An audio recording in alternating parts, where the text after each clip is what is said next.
En septembre 1944, David McCampbell a atterri sur l'USS Essex après avoir abattu 9 aéronefs japonais en un seul vol.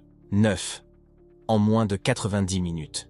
Il était le commandant du Air Group 15, avait 34 ans et venait de devenir le pilote le plus meurtrier de l'histoire de la marine américaine. Mais pas de champagne ce jour-là. 3 jours plus tard, l'état-major lâche une bombe. McCampbell est cloué au sol. Interdit de vol, juste au moment où il atteint son apogée, juste quand il devient la machine à tuer la plus efficace qu'ils aient jamais eue. L'explication officielle, du vent. La vraie raison, bien plus noire. Né en Alabama et diplômé d'Annapolis, McCampbell a découvert tard son véritable talent. Ce n'était pas simplement de la compétence, mais un don naturel pour traiter la géométrie spatiale à 350 km/h. Mais le talent sans guerre n'est que du potentiel. Et après Pearl Harbor, McCampbell s'est transformé en l'arme la plus affûtée que la marine possédait. Les premières années de la guerre, McCampbell reste au sol. Instructeur, formateur, ça le ronge de l'intérieur. Il sait que sa place est dans le ciel, pas en salle de classe. Mais sans le savoir, il se prépare au statut de légende. Pendant qu'il entraîne les nouveaux venus, il dévore les rapports du Pacifique. Les tactiques japonaises, les patterns d'attaque, la défense. Il devient une machine à étudier le combat aérien. Et quand il prend enfin le commandement de l'Air Group 15 en 1943, il n'est pas juste un pilote doué. Il est un obsédé de la stratégie, avec 3 ans d'analyse tactique gravés dans le crâne. Sa première mission de combat a eu lieu lors de l'opération Forager, l'invasion des Mariannes en juin 1944. Et c'est là que David McCampbell a commencé à construire une réputation qui changerait complètement sa vie. 11 juin 1944. Au-dessus de Guam. McCampbell commande une escadrille de F-6F Hellcats face à des Japonais 2 fois plus nombreux. Le Hellcat, un engin révolutionnaire, conçu pour écrabouiller les Zéros qui avaient ravagé les pilotes américains au début de la guerre. Plus rapide, plus blindé, mieux armé que le Zéro. C'était la réponse technologique américaine. Mais la technologie, c'est rien sans le pilote. Et ce jour-là, McCampbell montre exactement ce que ça donne quand on combine une machine supérieure avec un génie derrière les commandes. Il a identifié un Zéro tentant de se positionner derrière un Hellcat ami, a calculé le vecteur d'interception, a plongé depuis une altitude supérieure avec le soleil derrière lui, aveuglant le pilote ennemi, et a ouvert le feu à 200 mètres. Le Zéro a explosé en une boule de feu orange, sa première victoire confirmée. Mais il ne s'est pas arrêté. Lors de ce même vol, il s'est manœuvré pour se positionner en tir sur 2 autres Zéros, les détruisant tous les 2 avec de courtes et précises rafales de ses 6 mitrailleuses calibre 50. 3 victoires en une seule mission. Ces hommes ont été témoins de quelque chose qui transcendait l'entraînement standard. Ils ont vu la maestria tactique en action. Juin et juillet 1944. Les Mariannes. Les Américains avancent et McCampbell accumule les victoires. Mais ce qui le rend spécial, c'est pas juste le nombre, c'est la précision, c'est la répétition. Les autres as, des éclairs suivis de creux. McCampbell, constant, méthodique, discipline d'acier. L'altitude d'abord. Le soleil dans le dos quand possible. La piquée pour la vitesse. Des rafales courtes pour économiser les munitions. Jamais trop loin du chemin du retour. Il transforme la chasse aérienne en mathématiques. Et son escadrille commence à copier ses recettes. L'Air Group 15 devient la plus meurtrière du Pacifique. Pas par chance, par un leadership tactique qui change tout. 19 juin 1944. Ce que les pilotes appelleront le grand tir au pigeon des Mariannes. La marine impériale japonaise lâche tout. Une attaque massive contre la Task Force 58. Des vagues d'avions désespérés. Et le carnage qui suit, aérien pur. Les Japonais mal entraînés, mal équipés, face à des Hellcat pilotés par des vétérans endurcis. McCampbell est dans le ciel quand la première vague arrive. Son escadrille intercepte des bombardiers torpilleurs Nakajima protégés par des Zéros. Tactique standard: attaquer les chasseurs d'abord. McCampbell fait l'inverse. Il fonce à travers les Zéros, accepte le risque et pulvérise 2 bombardiers avant que les ennemis ne réagissent. Pourquoi? Parce qu'il sait que les bombardiers tuent les navires. Les Zéros, c'est secondaire. Il pense stratégie, pas score personnel. Ce jour-là, 5 aéronefs tombent de ses mains. Mais surtout, il sauve des navires. Ses commandants le remarquent. Ce pilote ne joue pas le jeu des victoires personnelles. Il gagne des missions. Août 1944. Les Philippines. L'action monte encore d'un cran. Le 29 août, McCampbell dirige un balayage au-dessus du golfe de Leyte. 1 heure de combat intensif. Et là, il montre une tactique qui laisse ses ailiers bouche bée. Il combat un Zéro dans un virage serré quand il voit un autre ennemi se positionner derrière un Hellcat allié. La plupart des pilotes continuaient après le premier, encaisser la victoire assurée. Pas McCampbell. Il abandonne l'engagement. Exécute une demi-boucle. Bascule derrière l'agresseur et le pulvérise. Puis il retrouve le premier Zéro qui tente de fuir en rase-motte. 2 victoires. 1 camarade sauvé. 0 perte. C'est la signature McCampbell. Tuer avec efficacité mener ses hommes. Ses pilotes le savent. S'ils sont en danger, il abandonne son score pour les sortir. Ça crée une loyauté qui n'obéit pas à l'ordre hiérarchique.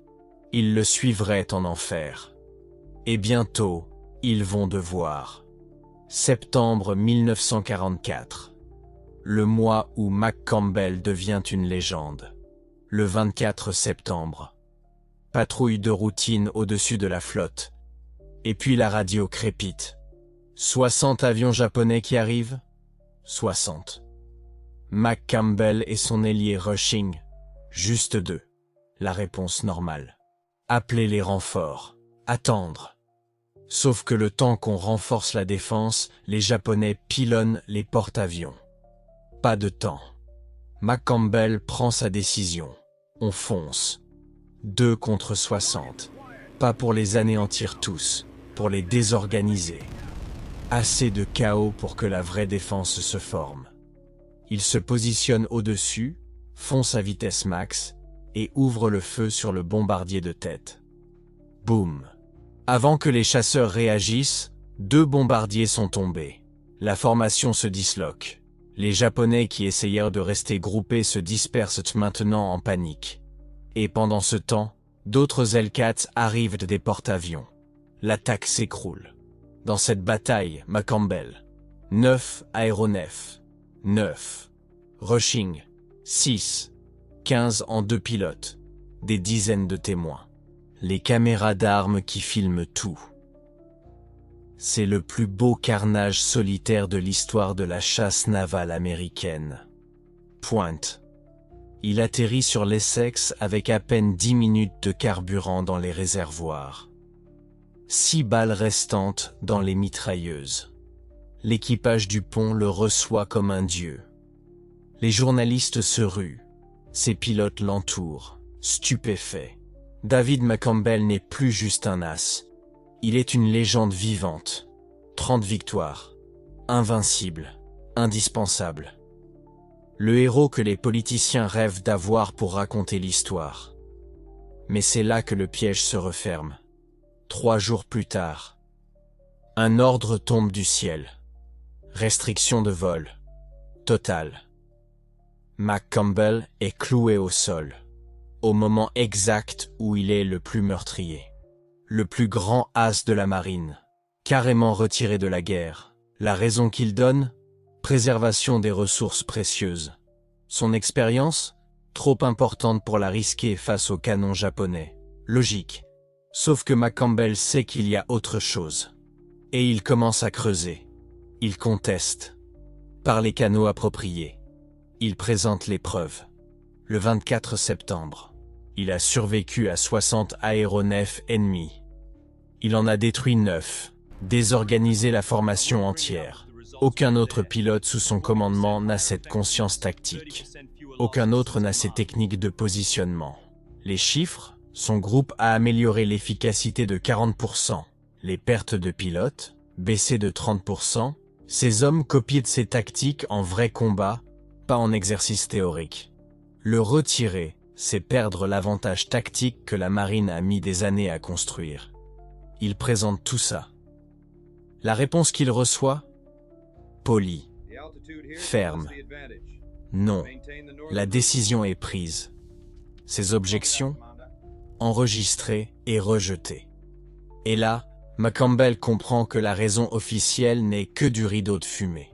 Mais il n'est pas seul. Quand il commence à creuser, il découvre un schéma glacier à travers le Pacifique. Eugene Valencia, 23 victoires, restriction 2 semaines plus tôt. Alexander Vrasiu, 19 victoires, transféré à Pearl Harbor en administratif. Cecil Harris, 17 victoires, patrouille défensive uniquement. Ce n'est pas de la gestion des ressources, c'est systématique. La marine retire ses meilleurs pilotes du combat juste quand ils atteignent leur apogée. Et la raison? Rien à voir avec la tactique, tout à voir avec la propagande et la politique. Septembre 1944. Le Pacifique bascule vers une phase décisive. Philippines, Iwo Jima, peut-être le Japon lui-même. Washington s'inquiète pour le moral public. L'Europe, presque gagnée. Le Pacifique. Des années de carnage en attente. Roosevelt a besoin de héros. Pas de héros morts. De héros vivants. Qui apparaissent aux actualités. Qui vendent des obligations de guerre. Qui parlent aux magazines et montrent qu'on gagne. La logique? Froide comme la glace. Un pilote mort, c'est une tragédie. Un as mort, c'est un scandale. Et McCampbell, avec ses 30 victoires, trop gros symbole pour risquer.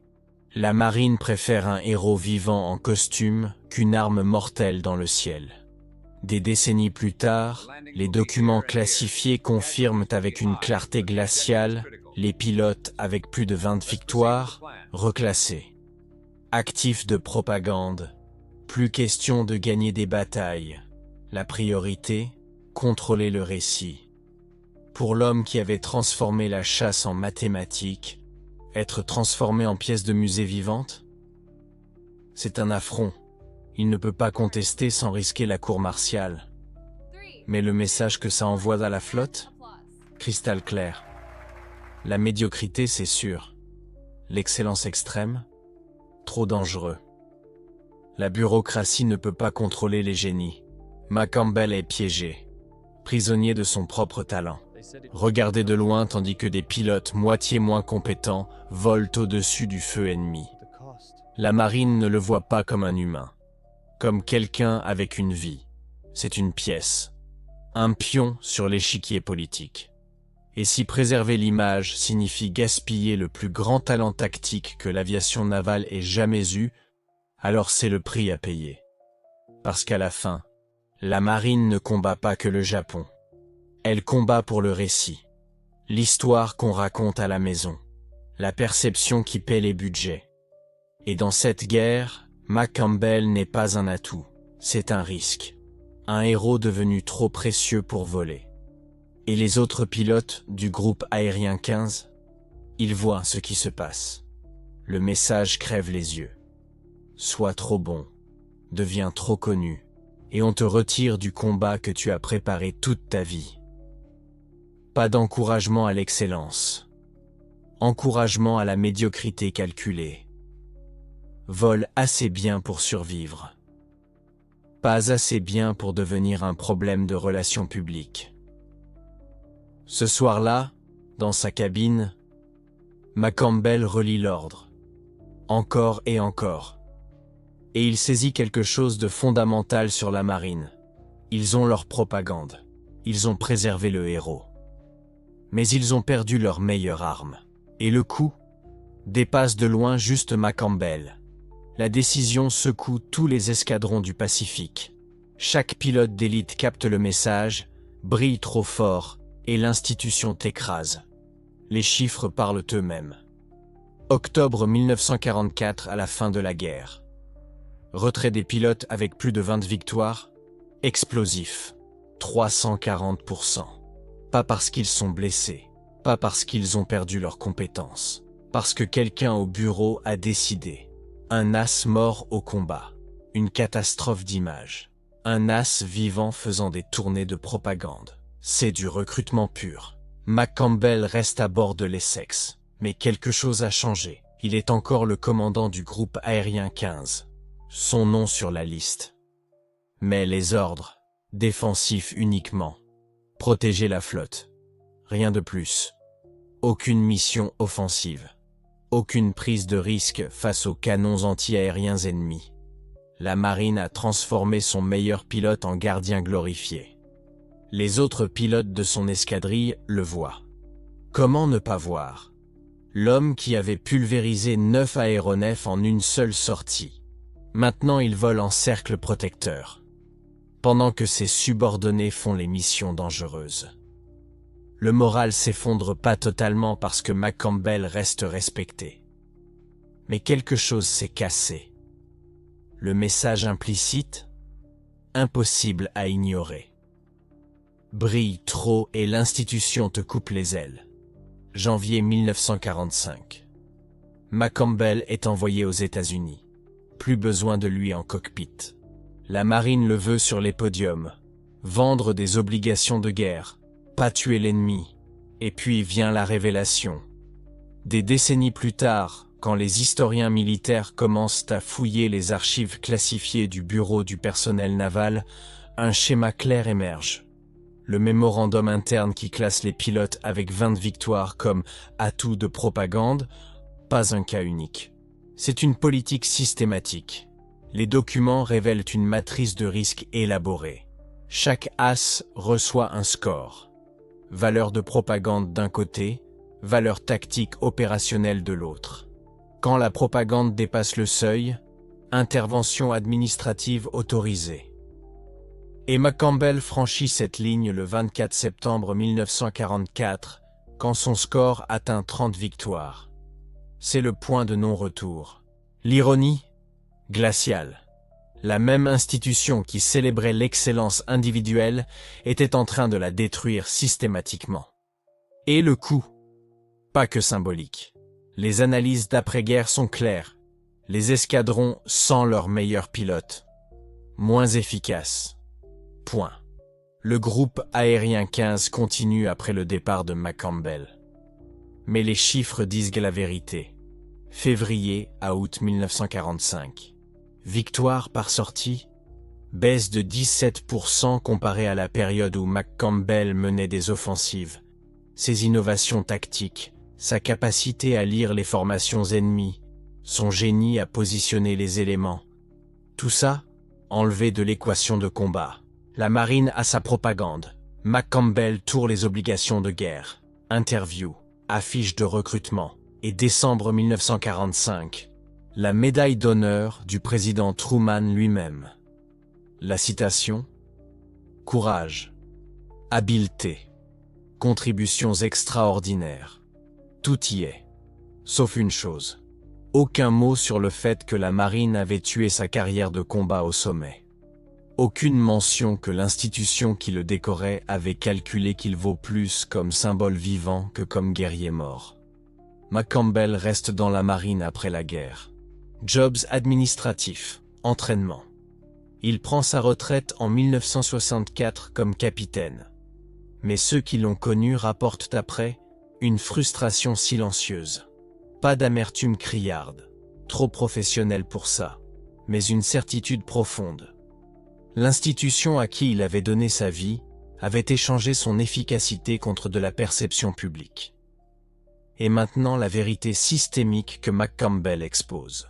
Les institutions militaires, même en guerre existentielle, choisissent le contrôle narratif sur l'efficacité tactique. La marine n'était pas unique. L'armée de l'air a appliqué la même logique avec ses as bombardiers. La Royal Navy britannique aussi.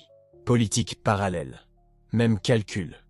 Le schéma, universel, à travers les services, à travers les nations. Une fois qu'un combattant devient assez visible, assez symbolique, assez utile pour la propagande, le calcul change. Préserver le symbole vivant vaut plus que d'employer la capacité tactique. C'est pas une conspiration, c'est de la bureaucratie. Le système s'optimise pour le contrôle, pas la victoire. Un as mort? Un cauchemar de relations publiques, même s'il vaut 10 pilotes ordinaires. Et puis vient la vindication. Décennies après sa mort en 1996, les historiens de la Seconde Guerre mondiale creusent, et ils découvrent quelque chose qui l'aurait rendu fou. Ces innovations tactiques, devenues la doctrine standard, positionnement des éléments de vol, gestion de l'énergie en combat prolongé, coordination entre aéronefs pour créer des avantages locaux. Tout ce qu'il inventait sous le feu, c'est devenu ce qu'on enseigne à tous les pilotes modernes. Mais voilà. Si la marine avait laissé McCampbell continuer ses missions offensives à la fin 1944, ces innovations auraient pu changer immédiatement le résultat de la guerre du Pacifique. La marine a choisi la sécurité institutionnelle, héros préservés, récits contrôlés. Et ils ont perdu des mois d'un leadership tactique inégalé, exactement quand ils en avaient besoin. Voici la vérité inconfortable au cœur de tout ça. L'excellence, quand elle devient trop visible, trop efficace, trop symbolique, elle menace le contrôle institutionnel. Pas de façon voulue, de façon systémique. Parce que les génies, imprévisibles, ils peuvent mourir. Ils peuvent échouer publiquement. Ils peuvent contredire les histoires officielles par leurs actes. Et au final, les institutions valorisent le contrôle plus que la victoire. Les récits maîtrisés plus que la réalité brute. Préserver les symboles plus que d'employer les capacités réelles. La marine a gagné le Pacifique.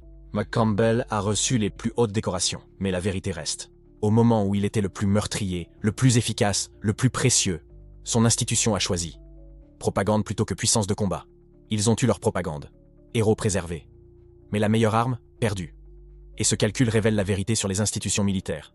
Quand le contrôle du récit affronte la puissance tactique, le récit gagne toujours. L'héritage de McCampbell n'est pas ses 34 victoires. C'est pas non plus sa médaille d'honneur. C'est la vérité qu'il expose sur les priorités institutionnelles. Quand l'image surpasse la capacité. Quand le symbole écrase la substance. Quand la bureaucratie choisit de se protéger plutôt que de gagner. La marine n'a jamais admis ça publiquement. Mais les archives? Claires. L'histoire de McCampbell? L'étude de cas parfaite. Comment les institutions sacrifient l'efficacité pour l'image? Ils ont eu leurs propagandistes vivants. Mais la guerre a duré plus longtemps que nécessaire. Parce que les meilleurs outils? Laissés sur le banc. Si cette analyse vous fascine, si vous voulez comprendre comment les institutions prennent vraiment les décisions, comment la propagande bat la puissance de combat, il y a d'autres histoires comme celle-là dans la description. D'autres cas où l'excellence a été sacrifiée pour le contrôle institutionnel. Où l'efficacité a été échangée pour le récit. Où les meilleures armes ont été retirées simplement parce qu'elles étaient devenues des symboles trop précieux pour risquer. Si tu veux en savoir plus, abonne-toi. Parce qu'il y a d'autres vérités inconfortables comme celle-ci qui attendent d'être révélées. McCampbell méritait mieux. Mais plus que ça, la cause qu'il servait aurait dû avoir accès à tout son génie. La marine a choisi autrement. Et ce choix raconte une vérité sur les institutions qui dépassent de loin 1945. C'est toujours vrai aujourd'hui.